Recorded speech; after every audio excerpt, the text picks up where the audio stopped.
Hello there, World of Tankers, and welcome to the channel. I'm your host, Rudol's Blitz, and in today's video, I'll be playing in the German Tier 10 tech tree medium tank, the E50M. This is a vehicle that, in one of my latest videos, had quite a couple upvotes asking for me to play it. I'm surprised that a lot of people want to see the E50M played. It's a tank that hasn't been changed too much lately, but it's also a tank I haven't made a video on in a very long time. Now, the E50M incorporates a lot of fantastic features. It has a great top speed of 60 with a fantastic power to weight. It weighs in at 62 tons. It's got great damage per minute, accuracy, really everything you'd want for a German gun, and this vehicle even has decent gun depression at 8 degrees. Add that into the fact that this is kind of like a mobile E75 when it comes to the armor, and yeah, I mean, the E50M is definitely one of the better mediums in Tier 10. There's just so many strong mediums. I'm not going to like rank each one because every single medium is so strong at this point, but the E50M is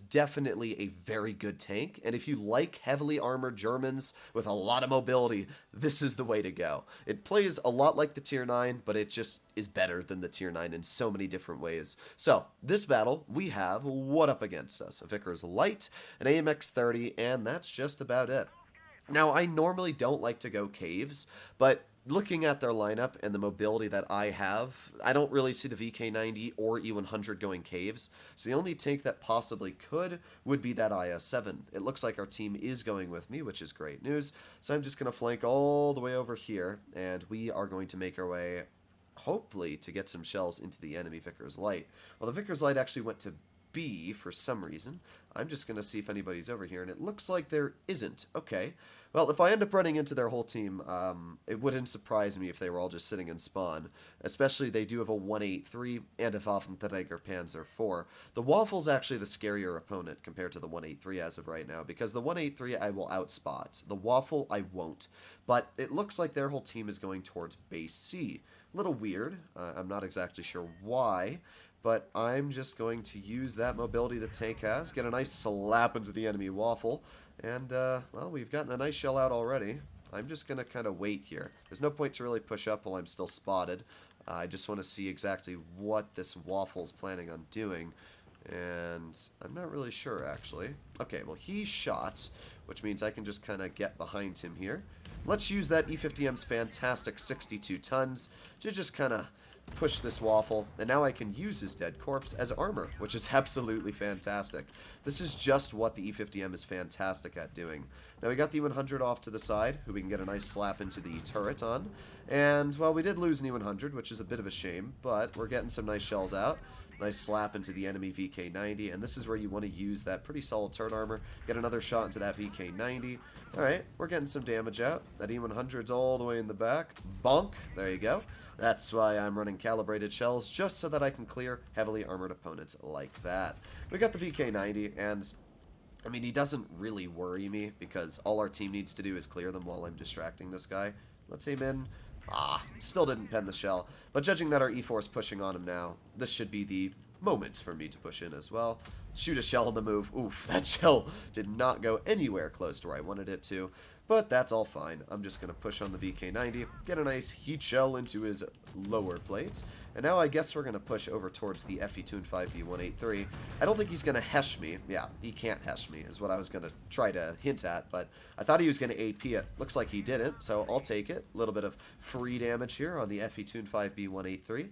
Going to use that 3,000 plus DPM to just pepper his tank a little bit. Now, it's possible that he's going to get a reload in, but he didn't, so we're all good. All that's left is the IS-7 and the Vickers Light. The Vickers is, I don't really know what the Vickers is doing, to be honest, but that's fine, because we're going to drive right over this hill, get one nice shot into his tank, and then we're going to get into a nice little face hug here, where the Vickers is going to have to load heat if he wants to pen me.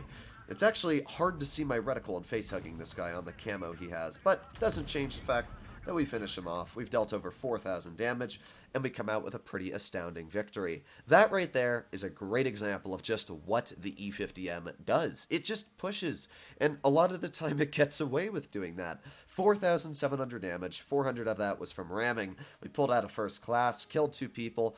I mean, it was a pretty solid game. We didn't make a lot of credits, but Who cares? It was still a pretty fun battle. And that is just what the E50M is so good at doing, just not caring. Now, I should point out that while sometimes the E50M does a great job YOLOing, it doesn't always. The track wheels on the tank are incredibly weak. And if you over-angle the tank, it will very easily get shot in that track wheel and get torn apart.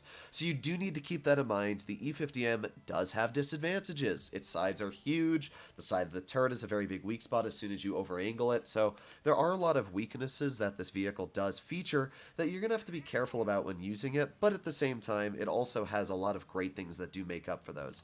So let's make our way into the front line again here and see what we can do. What do we have up against us? IS-7, Bosch Chatillon, and a Leopard 1, and a Standard B. Okay, that is 4 mediums. That's a lot. We only have 3, so I am going to have to be a little careful. I'm expecting them to go down this road and then cross over towards this way, but I guess we'll find out. There is the Standard B, and their team's just being weird. Okay, well, already, this is just one of those games where their mediums say, you know what, even though we have more, we're not going to go to medium side, no.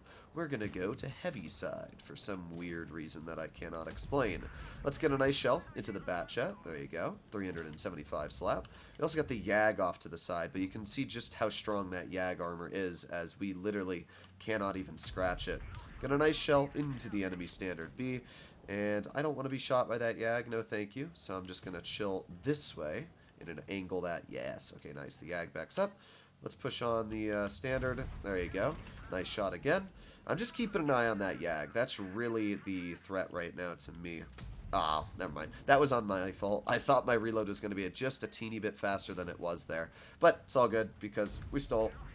Never mind. We just about min-roll the Standard B. The Sheridan should still be able to finish off the Standard, which we can see the Standard is dead now. But still, I can't imagine we low-rolled that shot that much. That was really just a shame there. Okay, so we got the Yag off to the side. I can't really do much to the Yag. I also just accidentally hit my mouse, but that's all good. We're going to reload here, and let's just... Shell just went a teeny bit too low. But again, it's this Yag that I'm worried about here. I don't want to be shot for 800 by a Yag. He shoots, which is nice. Means I don't have to worry about him as of right now. And let's see. IS-7's in front. Still can't pen him at that angle. Ooh, wow, he just went right through my turret cheek. That's a bit of a bummer for me. Let's get another nice shot into the Yag. And long live the Yag. Okay, nice. I do gotta say, my aiming's a little bit off because I've been playing with like 200 ping on the EU server for about the past like week on my free-to-play account. So now that I'm back to actually having decent ping, I'm so used to having to delay my shots. It's just weird, so I can definitely say it's actually weird to have good ping for once. Alright, so let's get a heat shell into the lower plate of the IS-7. With that, we're still up to 2,800 damage, and if we pen one more, which we should fairly easily do right here, or not, I guess we won't pen it, but I'm hoping that we will still reload fast enough to... Yes, okay. We got the shell out. We're good. We did 3,200 damage.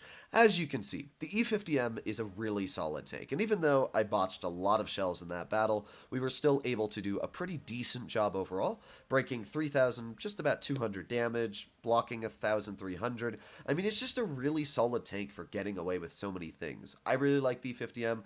As I said, it definitely has downsides, but overall, the downsides were not apparent in these two games. The only downside was my aiming. So hopefully you enjoyed today's video. If you'd like to see more like it, please consider smashing that subscribe button down below, and I'll see you in the next one. Bye-bye.